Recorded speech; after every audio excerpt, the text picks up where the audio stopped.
Praise the lord. క్రీస్తునందు ప్రియమైన స్నేహితులారా, ఈ ఉదయకాల సమయంలో ప్రభు వాక్యాన్ని ధ్యానం చేద్దాం. యోహాను రాసిన మొదటి పత్రిక, మొదటి అధ్యాయం 4వ వచనం. మన సంతోషము పరిపూర్ణమవుటకై మేమీ సంగతులు వ్రాయుచున్నాము. ప్రియమైన స్నేహితులారా, మనము ప్రార్థన చేసుకొని ఈ యొక్క వాక్యాన్ని ధ్యానం చేద్దాం. తండ్రి, మీకు వందనాలు, స్తోత్రాలు ప్రభువా. ఈ ఉదయకాల సమయంలో నీ సన్నిధి మాకు తోడుగుంచి సహాయం చేయండి. నీ కృపచేత నన్ను మమ్మల్ని బలపరచమని, అయ్యా నేడు మాకు కావలసిన ఆత్మీయ ఆహారం మాకు అనుగ్రహించి మీ నామానికి మహిమ చెల్లించుకొనమని, నీ సన్నిధి దీవెన కాంతి మా పైన ప్రకాశింపు చేయమని యేసుక్రీస్తు నామంలో ఈ మనవులు అడిగి వేడుకొనుచున్నాము తండ్రి. Amen, amen. ప్రియమైన స్నేహితులారా, మరి ఈరోజు మన వాక్య ధ్యానాంశము, మన సంతోషము పరిపూర్ణం అవ్వాలంటే ఏం చేయాలి? మనలో ప్రతి ఒక్కరికి కూడా సంతోషంగా ఉండాలనే ఆశ ఉంటుంది. సంతోషంగా ఉండకూడదని ఎవరికుంటుంది చెప్పండి? అయితే ఆ సంతోషము కూడా పరిపూర్ణమైన సంతోషమైతే ఇంకెంత బాగుంటుంది. అయితే చాలామంది ఎలాంటి సంతోషాన్ని కలిగి ఉంటామంటే, అరాకొరా సంతోషం కలిగి ఉంటాం. క్రీస్తు నమ్మిన బిడ్డలు కూడా అనేక మార్లు ప్రార్థన చేస్తూ వారి సాక్ష్యాన్ని పంచుకుంటూ చెప్పే విషయం ఏంటంటే, మేము సంతోషించగలుగుతున్నాము గానీ, సంపూర్ణమైన సంతోషం మా హృదయాల్లో లేదు, మా కుటుంబాల్లో లేదు, మా బిడ్డల్లో లేదు అనేటువంటి సాక్ష్యాన్ని మనం వింటా ఉన్నాం. మీరు మా కొరకు ప్రార్థన చేయండి, మా పరిస్థితులు చక్కబడేలాగా ప్రార్థన చేయండి అని ప్రేయర్ రిక్వెస్ట్‌లు వింటా ఉంటాం. అయితే ఈరోజు మన వాక్య ధ్యానాంశము, యేసుక్రీస్తు ప్రభువారు మనకు చెప్తున్న విషయం ఏంటంటే, మీ సంతోషము పరిపూర్ణమవునట్లు మేము ఈ సంగతులు వ్రాయుచున్నామని యోహాను గారి చేత ఈ మాటలు వ్రాయిస్తూ ఉన్నారు. అయితే ఈరోజు మన సంతోషము పరిపూర్ణం అవ్వాలంటే ఏం చేయాలి? ఎలాంటి పనులు చేస్తే మన సంతోషం పరిపూర్ణమవుతుంది అనే విషయాన్ని ధ్యానం చేద్దాం. కృపగల దేవుడు మనకి ఈ విషయాలు బోధించి ముందుకు నడిపించునుగాక. మనము ముందుకు వెళదాం. యోహాను రాసిన మొదటి పత్రిక, మొదటి అధ్యాయం 6వ వచనంలో ఈ మాట రాయబడి ఉంది. ఆయనతో కూడా సహవాసము గలవారమని చెప్పుకొని చీకటిలో నడిచిన యెడల మనం అబద్ధమాడుచు సత్యమును జరిగింపకుందుము. క్రీస్తునందు ప్రియులారా, మనము మన సంతోషాన్ని పరిపూర్ణం చేసుకోవాలంటే, పరిపూర్ణమైన సంతోషం మన హృదయాల్లో నిలవాలి అంటే, మనం చేయవలసిన మొట్టమొదటి పని ఆయనతో సహవాసం చేయాలి. హల్లెలూయా! నిజంగా మనము చాలాసార్లు దేవునితో సహవాసం చేస్తున్నామని చెప్పుకుంటాం. మేము దేవుని బిడ్డలము అని చెప్పుకుంటాం. కానీ మన సహవాసం ఎవరితో చేస్తున్నాం? నిజంగా మన హృదయాన్ని అడిగితే, ఎవరికి వారుగా ప్రశ్న వేసుకుంటే స్పష్టంగా తెలుస్తుంది. మన సహవాసము లోకంతోనే ఉంటా ఉంది. దేవుని బిడ్డలమని చెప్పుకుంటూ ఉన్నాం, కానీ మన సహవాసం లోకంతో. విశ్వాసులమని చెప్పుకుంటూ ఉన్నాం, మన సహవాసం అన్యజనులతో. మనము దేవుని ఎరిగిన వారమని చెప్పుకుంటా ఉన్నాం, మన సహవాసం సాతాను సంబంధులతో సహవాసం చేస్తా ఉన్నాం. అయితే లోకంలో ఒక నానుడుంది, తెలుసు కదా? అదేంటంటే, ఎవరితోనైనా 6 నెలలు సహవాసం చేస్తే వారు వీరవుతారు, వీరు వారవుతారు అంటారు కదా! మరి ఒకవేళ అది నిజమైతే, మనము ప్రభువుని ఎన్ని దినాలవుతుంది నమ్ముకొని? ప్రభువుని వెంబడించడం ప్రారంభించి ఎన్ని సంవత్సరాలవుతుంది? నేను ప్రభువుతో సహవాసం చేస్తున్నానని ఎన్ని సంవత్సరాలుగా మనము దేవుని సన్నిధికి వస్తా ఉన్నాం? మరి మన జీవితాలు ఆయన జీవితంలాగా మార్చబడ్డాయా? 6 నెలలు సహవాసం చేస్తేనే మరి వారు వీరవుతారు, వీరు వారవుతారన్నప్పుడు, మనము ప్రభువుతో సహవాసం చేస్తున్న వారమైతే, కొన్ని సంవత్సరాల నుంచి ప్రభువుని వెంబడిస్తా ఉన్నాం గదా! కొన్ని నెలల నుంచి ప్రభువుని వెంబడిస్తా ఉన్నాం గదా! మరి ప్రభు స్వారూప్యంలోకి మార్చబడ్డామా? ప్రియమైన వారలారా, ఈరోజు ప్రభువు మనల్ని అడుగుతున్న ప్రశ్న ఏంటంటే, మీరు నాతో సహవాసం చేస్తే మరి నాలాగా మీరు మార్చబడ్డారా అని అడుగుతా ఉన్నారు. దానికి మన సమాధానం లేదు ప్రభువా. ఎందుకు? ఎందుకు లేదు? మనము నిజంగా ప్రభువుతో సహవాసం చేయడం లేదు గనక. 6 నెలలేంటి? 6 సంవత్సరాలు, 10 సంవత్సరాలు, 20 సంవత్సరాలు ప్రభువుని వెంబడించటం ప్రారంభించి, ప్రభుతో సహవాసం చేస్తున్నామని చెప్పుకుంటున్నాం కానీ, ఇక్కడ అందుకే యోహాను భక్తుడు చక్కగా రాస్తూ ఉన్నాడు. ఏమంటా ఉన్నాడంటే, ఆయనతో కూడా సహవాసము గలవారమని చెప్పుకుంటున్నాం. మనం నిజమేనండి. సహవాసం కలవారమని చెప్పుకుంటున్నాం కానీ, ఆయనతో సహవాసం చేయడం లేదు. ఈరోజు ప్రభువు మనతో మాట్లాడుతున్న విషయం ఏంటంటే, ఒకవేళ నీ సంతోషము పరిపూర్ణం అవ్వాలని నువ్వు ఆశపడితే, నీ హృదయంలో ఉన్న ఆనందము ఇంకా ఉప్పొంగాలని, రెట్టింపవ్వాలని ఆశపడితే, నువ్వు చేయాల్సిన మొట్టమొదటి పని ఏంటంటే, ప్రభువుతో సహవాసం చేయాలి. ప్రభుతో సహవాసం చేస్తున్నాము అనడానికి రుజువు ఏంటంటే, మనం ఆయన స్వారూప్యంలోకి మార్చబడాలి. 6 నెలల సహవాసం చేస్తే వారు వీరవుతారు, వీరు వారవుతారన్న నానుడి మన జీవితాల్లో కూడా నెరవేర్చబడాలి. ప్రభుతో సహవాసం చేస్తున్నందుకు గాను మన జీవితాలు ఆయన జీవితంలాగా మార్చబడాలి. ప్రభు ఎలా జీవించారు? ప్రతి వేకువనే ప్రార్థించేవారు. కనిపించిన ప్రతి ఒక్కరిని ప్రేమతో పలకరించేవారు. ఆయన ఏ ఒక్కరిని కూడా క్షమించకుండా ఉండలేదండి. భయంకరమైన పాపుల్ని, దొంగలని, వ్యభిచారులను, నరహంతకులను క్షమించారు. ఈరోజు ప్రభుతో సహవాసం చేస్తే మనకు కూడా అటువంటి క్షమాగుణం కలిగి ఉండాలి. ఎప్పుడైతే ఆయనతో సహవాసం చేస్తామో మనము ఆయన స్వారూప్యంలోకి మార్చబడతాం. ఎప్పుడైతే ఆయన స్వారూప్యంలోకి మార్చబడతామో మన సంతోషము పరిపూర్ణమవుతుంది. ప్రియమైన వారలారా, ఒకవేళ నీ సంతోషం ఇంకా పరిపూర్ణం కాలేదనిపిస్తే, ఒకవేళ నీ ఆనందము రెట్టింపు కావాలని నువ్వు ఆశపడితే, నువ్వు ఈరోజు చేయాల్సిన మొట్టమొదటి పనేంటంటే, ప్రభువుతో సహవాసం చేయాలి. యోబు గ్రంథంలో ఒక మాట రాయబడి ఉంది. యోబు గ్రంథం 22 అధ్యాయం 21 వచనంలో ఏమి రాయబడి ఉంటుందంటే, ఆయనతో సహవాసము చేసిన ఎడల మనకి సమాధానము కలుగుతదంట. ఎవరితో సహవాసం చేస్తే? సాక్షాత్తు క్రీస్తు ప్రభువారితో సహవాసం చేస్తే మనకి సమాధానం కలుగుతుంది. కానీ ఈ రోజున మన జీవితాల్లో సమాధానం లేదు అంటే కారణం మన సహవాసం లోకంతో ఉంది.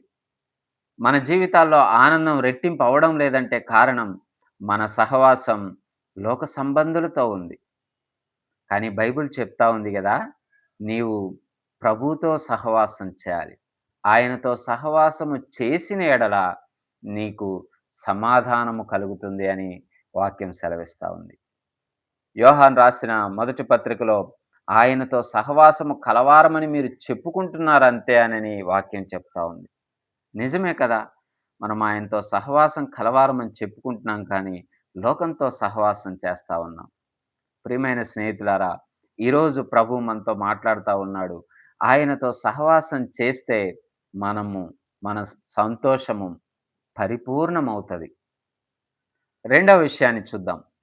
రెండవ విషయం మన సంతోషం పరిపూర్ణం అవ్వాలంటే మనం ఏం చేయాలంటే, యోహాను రాసిన మొదటి పత్రిక 1వ అధ్యాయం 6వ వచనంలో రాయబడి ఉంది గదా! చీకటిలో నడిచిన ఎడల మనం అబద్ధమాడు వారమవుతామంట.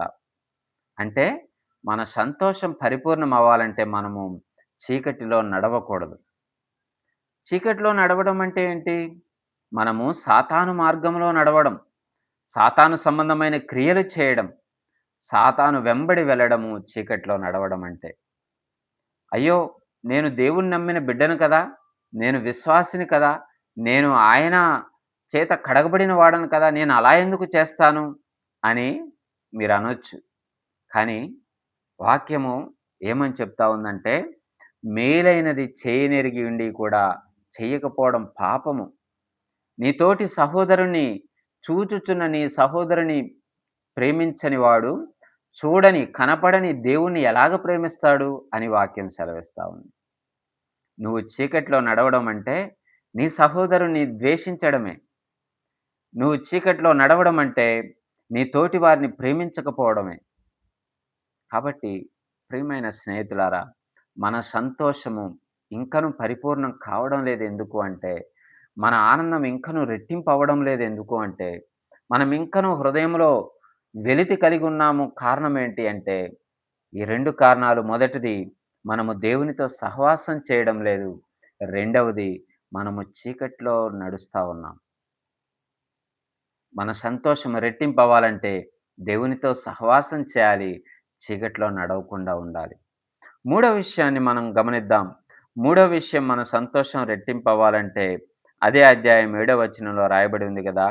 అయితే ఆయన వెలుగులో ఉన్న ప్రకారము మనములు వెలుగులో నడిచిన ఎడల మనము అన్యోన్య సహవాసము గలవారమయ్యుందుము. హల్లెలూయా! ఈరోజు ప్రభు మనకి మూడో విషయం ఏం చెప్తా ఉన్నాడంటే, మనము వెలుగులో నడిచిన ఎడల మన సంతోషము పరిపూర్ణమవుతదట. చీకట్లో నడవడం మానేశాము. మరెక్కడ నడవాలి అంటే వెలుగులో నడవాలి. వెలుగులో అనగా క్రీస్తులో నడవాలి. ఆయన లోకానికి వెలుగై ఉన్నాడు.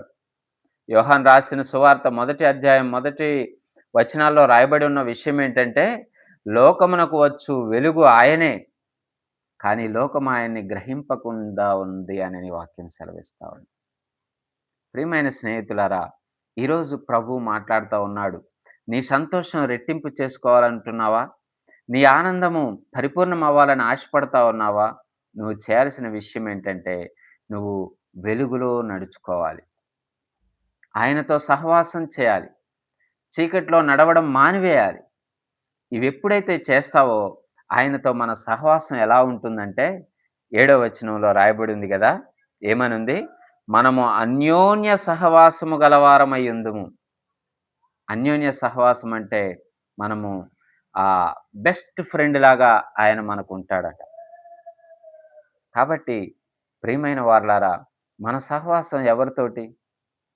ఎన్ని నెలలు సహవాసం చేస్తే మనం ఇంకా మార్చబడలేదు? 6 నెలలకే మారిపోవాలి గదా మనం. 6 నెలలకు వారు వీరు, వీరు వారవుతారన్నప్పుడు, మనము ప్రభువుని వెంబడించి 6 సంవత్సరాలు దాటిపోతా ఉంది. 10 సంవత్సరాలవుతా ఉంది. ఇంకా నువ్వు మారలేదే ప్రభువులాగా. అందుకే నీ సంతోషము, నా సంతోషము పరిపూర్ణంగా లేదు. మన సంతోషం పరిపూర్ణంగా ఉండాలనే యోహాను భక్తుడు పరిశుద్ధాత్మ పూర్ణుడై ఈ మాటలు రాస్తా ఉన్నాడు. అందుకే మొదట మనం చదివిన వచనం 4వ వచనంలో ఏమంటా ఉన్నాడు? మన సంతోషము పరిపూర్ణమౌటకై మేమీ సంగతులు చెప్తా ఉన్నామయ్యా. స్వార్థపూరితంగా బైబిల్‌లో ఏ మాట రాయబడలేదండి. మనల్ని ఆయన నిత్య రాజ్యములో చేర్చడం కోసం, ఆయన ప్రేమను అనుభవించడం కోసం, ఆయన సంతోషాన్ని కలిగి ఉండడం కోసం మన కొరకు ఈ మాటలు రాయబడి ఉన్నాయి. అందుకే మీ సంతోషం రెట్టింపవ్వాలనే ఈ మాటలు రాస్తా ఉన్నానని భక్తుడు చెప్తా ఉన్నాడు. పరిశుద్ధాత్ముడు మనకి బోధిస్తా ఉన్నాడు. ఈరోజు మనం నేర్చుకోవాల్సిన పాఠము ఈ 3 విషయాలేంటంటే, మొదటిగా ఆయనతో సహవాసం చేయాలి. రెండవది చీకట్లో నడవకూడదు. మూడవదిగా మనము వెలుగులోనే నడిచే వారంగా ఉండాలి. అప్పుడు మాత్రమే ఆయనతో సహవాసం అన్యోన్య సహవాసంగా మార్చబడతది. ఎప్పుడైతే అన్యోన్య సహవాసం ప్రభువుతో కలిగి ఉంటామో, మనము అప్పుడు మన సంతోషం రెట్టింపవుతది. మనకు ఆ విషయం తెలియక ప్రియమైన స్నేహితులారా, లోకంలో ఎక్కడో సంతోషాన్ని వెతుకుతాం. లోకంలో ఎక్కడెక్కడ ప్రదేశాలకు ప్రయాణం చేస్తాం. బహుగా ప్రయాసపడతాం మన సంతోషాన్ని రెట్టింపు చేసుకోవడం కోసం. కానీ వాక్యం సెలవిస్తా ఉంది గదా! ఆయనతో సహవాసం చేస్తే సంతోషమట. కాబట్టి అలా చేయడానికి మనం ప్రయత్నం చేద్దాం. ఇంకా కొన్ని మాటలు మనం చదివి ఈ ఈ విషయాన్ని ధ్యానం చేద్దాం. అందుకని ప్రభువు ఏమంటా ఉన్నాడంటే, ఏడవ వచనంలో, అప్పుడు ఆయన కుమారుడైన యేసు రక్తము చేత ప్రతి పాపము నుండి మనలను పవిత్రులుగా చేయును. మనము నాలుగో విషయం ఏంటంటే, యేసు రక్తము చేత కడగబడినప్పుడు మనకి సంతోషమొస్తది. మనుషుల చేత మనము పవిత్రులమయ్యామని అనిపించుకుంటే సంతోషం కాదండి. యేసు ప్రభు యొక్క రక్తము చేత కడగబడినప్పుడు మన సంతోషము పరిపూర్ణమవుతది. అప్పుడు మాత్రమే మనము పవిత్రులమవుతామని వాక్యం సెలవిస్తా ఉంది. ఈరోజు చాలామంది దైవజనులు, దేవుని సేవకులు మరి వాళ్ళే తీర్పులు తీరుస్తా ఉన్నారు.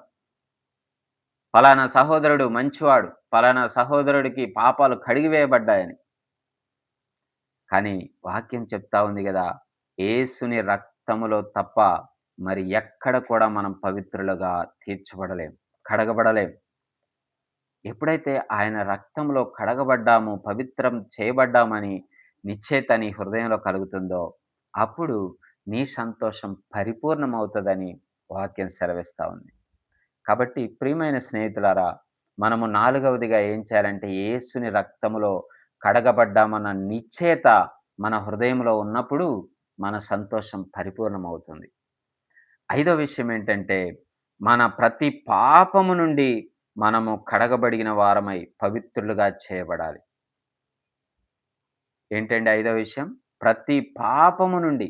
అనగా కొన్ని విషయాలే ఒప్పుకొని, కొన్ని విషయాలు నీలో దాచిపెట్టుకుంటే నీ సంతోషం పరిపూర్ణం అవ్వదు. ఎందుకంటే ఆ లోటు, ఆ గిల్ట్ ఫీలింగ్ నీ హృదయాన్ని ఎప్పుడు గుచ్చుతా ఉంటుంది. నువ్వు పలానా పాపం ఒప్పుకోలేదే, నువ్వింకా పలానా విషయంలో సరిచేసుకోలేదే అనని చెప్పేసి నీ హృదయము నిన్ను గుచ్చుతా ఉంటుంది. అందుకే నీ సంతోషం పరిపూర్ణం కావడం లేదు. ప్రియమైన స్నేహితులారా, మన సంతోషం పరిపూర్ణమవ్వాలంటే మన హృదయాన్ని ప్రతి పాపము నుంచి పవిత్రులుగా చేసుకోవాలి. మన హృదయాన్ని కల్మషం లేని హృదయంగా మార్చుకోవాలి. అన్నీ చేశాం కానీ గర్వం నేను విడిచిపెట్టడం లేదంటే నువ్వు పవిత్రుడివేమి కావు. అన్నీ చేశాను కానీ కోపాన్నొక్కటి విడిచిపెట్టలేకపోతున్నానంటే నీ సంతోషమేం పరిపూర్ణం కాదు. కాబట్టి ఏ ఒక్క విషయాన్ని కూడా విడిచిపెట్టకుండా వాక్యం అదే సెలవిస్తా ఉంది. ప్రతి పాపము నుండి నువ్వు పవిత్రునిగా చేయబడాలి.